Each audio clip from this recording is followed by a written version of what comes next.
నమస్కారం. ఈరోజు మనం ఒక మైండ్ బ్లోయింగ్ టాపిక్ మాట్లాడుకోబోతున్నాం.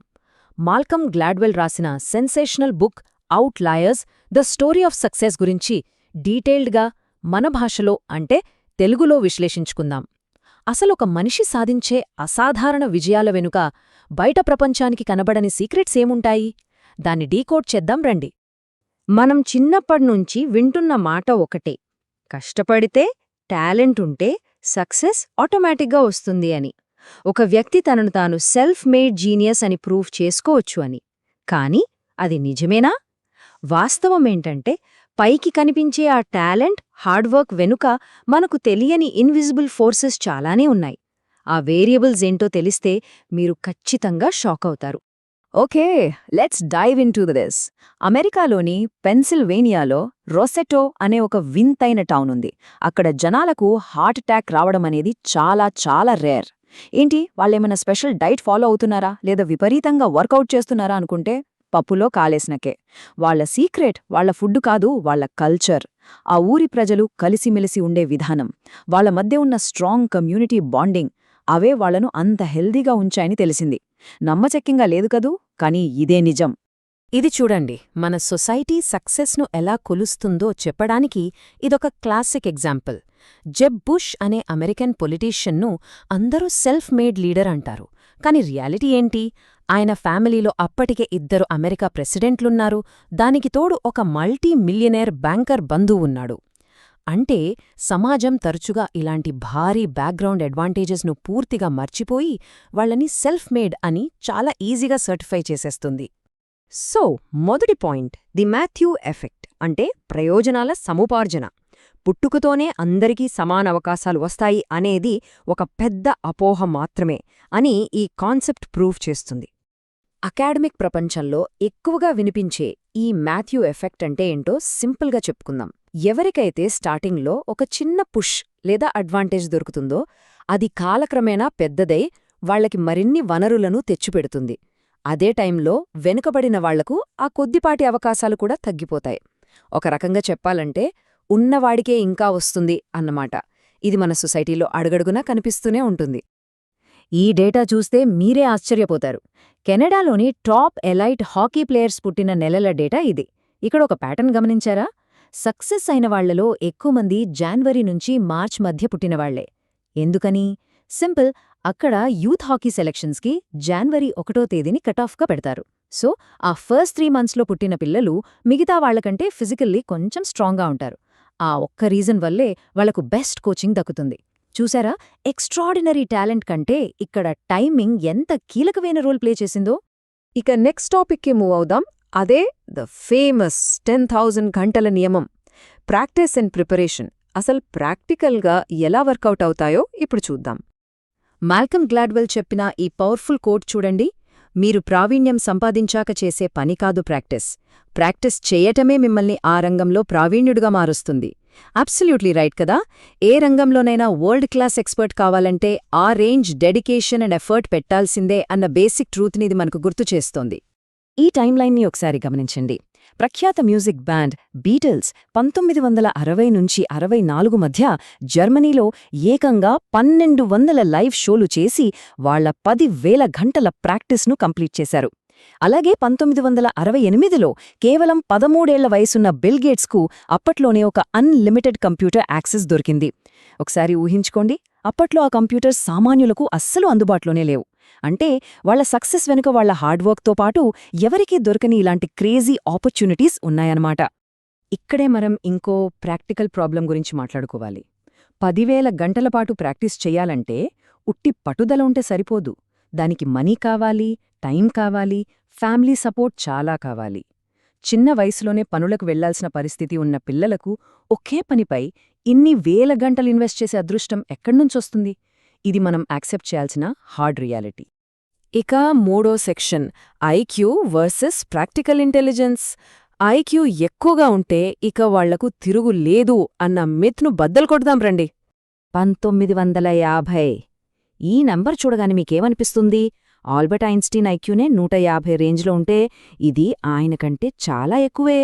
ఇది క్రిస్టోఫర్ లాంగెన్ అనే వ్యక్తి ఐక్యూ స్కోర్.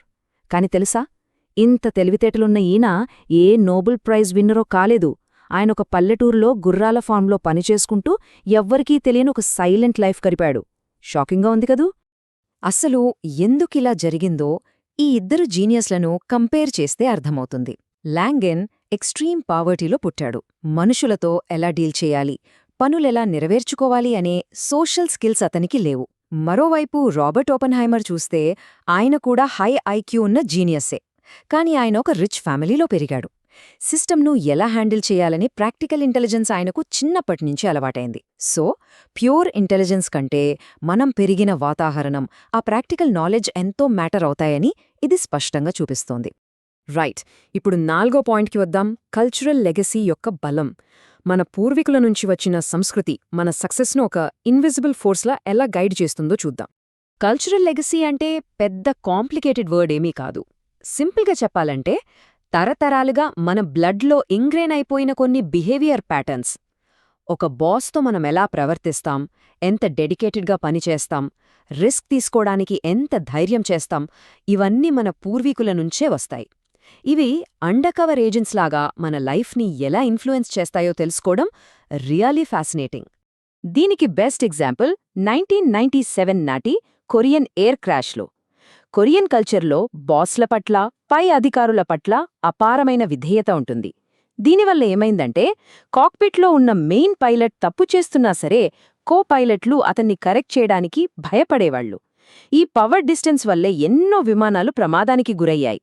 ఆ తర్వాత వాళ్లు కాక్పిట్లో మాట్లాడుకునే విధానాన్ని, ముఖ్యంగా ఆ కల్చరల్ భయాన్ని తీసేసిన తర్వాతే ఈ క్రాష్లా ఆగిపోయాయి. వాట్ ఏ గేమ్ చేంజర్ కదా! ఇప్పుడు నేను ఒక ఇంట్రెస్టింగ్ కనెక్షన్ చెప్తాను. ఎప్పుడో ప్రాచీన కాలంలో వరి పండించే పద్ధతులకు, ఇప్పుడు ఆధునిక కాలంలో పిల్లలు రాసే మ్యాథ్స్ ఎగ్జామ్స్కు ఒక లింక్ ఉందట. ఆశ్చర్యంగా ఉంది కదూ? అవును, నిజమే. ఈ అనాలిసిస్ అద్భుతంగా దేన్ని వివరిస్తుందంటే, ఏషియన్ కంట్రీస్లో వరి పండించటమనేది మామూలు విషయం కాదు. It's a lot of hard work.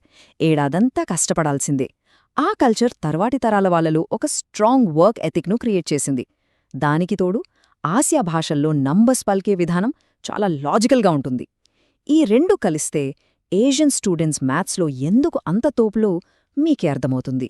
ఇది వాళ్ల కల్చర్ వాళ్లకిచ్చిన ఇన్బిల్ట్ అడ్వాంటేజ్ అన్నమాట. ఇక 5వ section, timing and demographic luck. మనం ఎంత కష్టపడుతున్నామన్నదే కాదు, అసలు ఏ టైంలో, ఏ దశాబ్దంలో పుట్టాము అన్నది కూడా మన సక్సెస్ను డిసైడ్ చేస్తుందట. ఒకసారి ఈ 2 డిఫరెంట్ జనరేషన్స్ని కంపేర్ చేద్దాం. 1930ల నాటి గ్రేట్ డిప్రెషన్ టైంలో యూత్గా ఉన్న వాళ్లకు పాపం ఆపర్చునిటీస్ దాదాపు జీరో. కానీ అదే 1955 దరిదాపుల్లో పుట్టిన వాళ్ళని చూడండి, పర్ఫెక్ట్ టైమింగ్. వాళ్ళు కెరియర్ స్టార్ట్ చేసే టైంకి పర్సనల్ కంప్యూటర్ రెవల్యూషన్ స్టార్ట్ అయింది. మన బిల్ గేట్స్, స్టీవ్ జాబ్స్ లాంటి వాళ్లంతా అలా సరైన టైంకి రైట్ ఏజ్లో ఉన్నవాళ్లే. సో టాలెంట్ ఒక్కటే కాదు, ఈ డెమోగ్రాఫిక్ లక్ కూడా ఫైనాన్షియల్ సక్సెస్లో మేజర్ రోల్ ప్లే చేస్తుంది ఫర్ ష్యూర్. జాఫ్ లామ్ అనే ఫేమస్ లాయర్ స్టోరీ వింటే ఈ పాయింట్ మీకు ఇంకా క్లియర్గా కనెక్ట్ అవుతుంది. 1930లలో ఆయన ఒక జూయిష్ లాయర్ కావడంతో టాప్ లా ఫర్మ్స్ అన్నీ ఆయన్ని రిజెక్ట్ చేశాయి. దాంతో వేరే ఆప్షన్ లేక అప్పట్లో ఎవరూ ముట్టుకోని కార్పొరేట్ టేకోవర్ కేసులను ఆయన స్టార్ట్ చేశాడు. కట్ చేస్తే 1970ల నాటికి ఆ టేకోవర్ కేసులు ఎక్స్పోనెన్షియల్గా పెరిగిపోయాయి. అప్పటికే ఆ ఫీల్డ్లో ఎక్స్పర్ట్ అయిన మన జాఫ్ లామ్ మోస్ట్ సక్సెస్ఫుల్ లాయర్ అయిపోయాడు. చూసారా, ఒకప్పుడు డిసడ్వాంటేజ్ అనుకున్నది టైమింగ్ మారేసరికి ఎంత పెద్ద జాక్పాట్గా మారిందో. ఫైనల్ సెక్షన్, విజయానికి అసలైన ఫార్ములా. ఇప్పటివరకు మనం మాట్లాడుకున్న ఈ పజిల్ పీసెస్ అన్నింటినీ కలిపి చూస్తే సక్సెస్ అసలు ఫార్ములా ఏంటో తేలిపోతుంది. సో ఇక్కడ క్రూషల్ పాయింట్ ఏంటంటే, సక్సెస్ అంటే ప్యూర్ టాలెంట్, హార్డ్వర్క్ మాత్రమే కాదు. ఆ టాలెంట్కి తోడు ఒక 10,000 గంటల కఠోర సాధన, ఎవరి కంటికి కనబడని హిడెన్ ఆపర్చునిటీస్, ఎగ్జాక్ట్ టైమింగ్, అలాగే మనకు వారసత్వంగా వచ్చిన కల్చరల్ లెగసీ. ఈ హోల్ ప్యాకేజ్ కలిస్తేనే ఒక అవుట్లయర్ పుడతాడు. సమాజ సహకారం లేకుండా ఎవరూ ఒంటరిగా శిఖరాన్ని చేరుకోలేరు. That's the bottom line. ఇక ముగించే ముందు మీకోసం ఒక ప్రశ్న. మన చుట్టూ జరుగుతున్న ఎన్నో సక్సెస్ స్టోరీస్ వెనుక ఇంకా ఇలాంటి ఎన్ని కనబడని అవకాశాలు, ఏ వారసత్వ బలాలు దాగి ఉన్నాయో ఎప్పుడైనా గమనించారా? నెక్స్ట్ టైం ఎవరైనా సక్సెస్ సాధించినప్పుడు వాళ్ల బ్యాక్గ్రౌండ్ ఏంటో ఒకసారి ఈ యాంగిల్లో ఆలోచించండి. ఐ హోప్ ఈ విశ్లేషణ మీకు కొత్త పర్స్పెక్టివ్నిచ్చిందని అనుకుంటున్నాను. మరో అద్భుతమైన ఎక్స్ప్లెయినర్తో మళ్ళీ కలుద్దాం. జై హింద్.